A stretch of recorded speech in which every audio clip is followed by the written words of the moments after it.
নমস্কার। আজ আমি আবার নতুন একটা রান্না নিয়ে এসেছি। সে রান্নাটি আপনাদের দেখাবো। আজ আমি করব চিংড়ি মাছের পাতুরি। তার জন্য আছে এখানে চিংড়িগুলো আমি সম্পূর্ণ খোসা ছাড়িয়ে দিয়েছি, দিয়ে ভালো করে ধুয়ে রেখেছি। আর এর জন্য আছে আমার এখানে পেঁয়াজ কুচি, কাঁচা লঙ্কা দুটো, টমেটো কুচি, সর্ষে বাটা, আর আমি অন্য মশলাও দেবো একটু। কড়াই গরম হয়ে গেছে, আমি এখন তেল দিচ্ছি।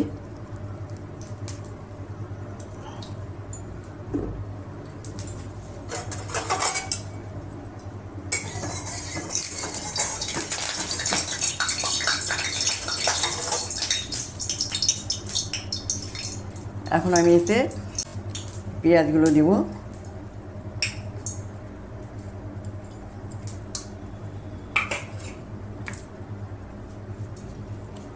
নুন দেব। সর্ষেটাতে আমি কাঁচা লঙ্কা দিয়ে বেটে রেখেছি, আর আমি একটু শুকনো লঙ্কার গুঁড়োও দেব।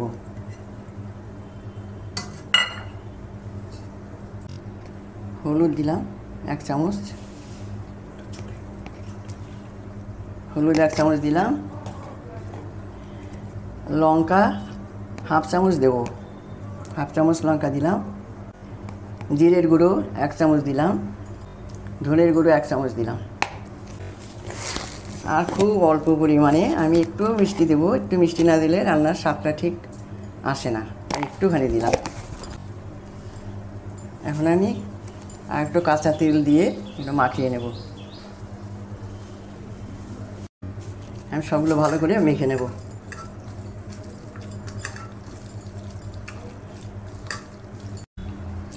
মাখানো হয়ে গেছে, এখন আমি মাছটা তেলের উপর দিয়ে দেব।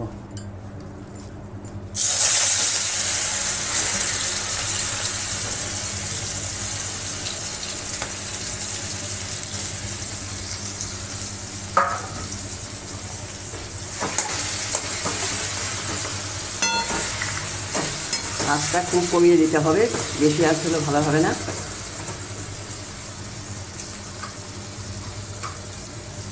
টমেটো কটা দিয়ে দিলাম আমি উপর দিয়ে, দুটো কাঁচা লঙ্কা দিয়ে দিলাম।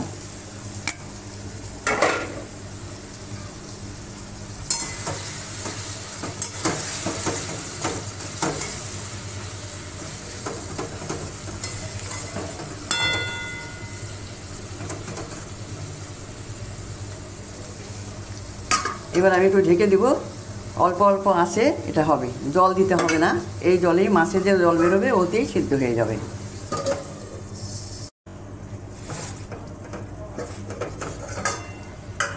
একদম হয়ে গেছে, কি সুন্দর লাগছে দেখুন।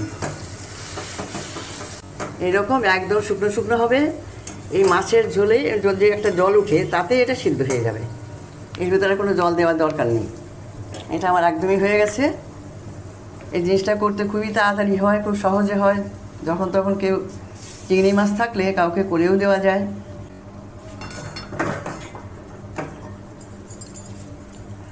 আমি ঢেলে দিচ্ছি।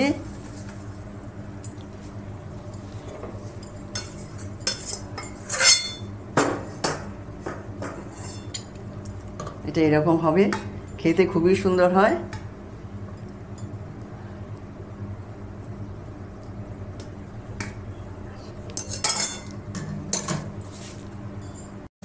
আজ আমি চিংড়ির পাতুরি করলাম, আপনারা করে দেখতে পারেন, ভালোই লাগবে এটুকু বলতে পারি। আবার আসবো অন্য কোনো রান্না নিয়ে। নমস্কার।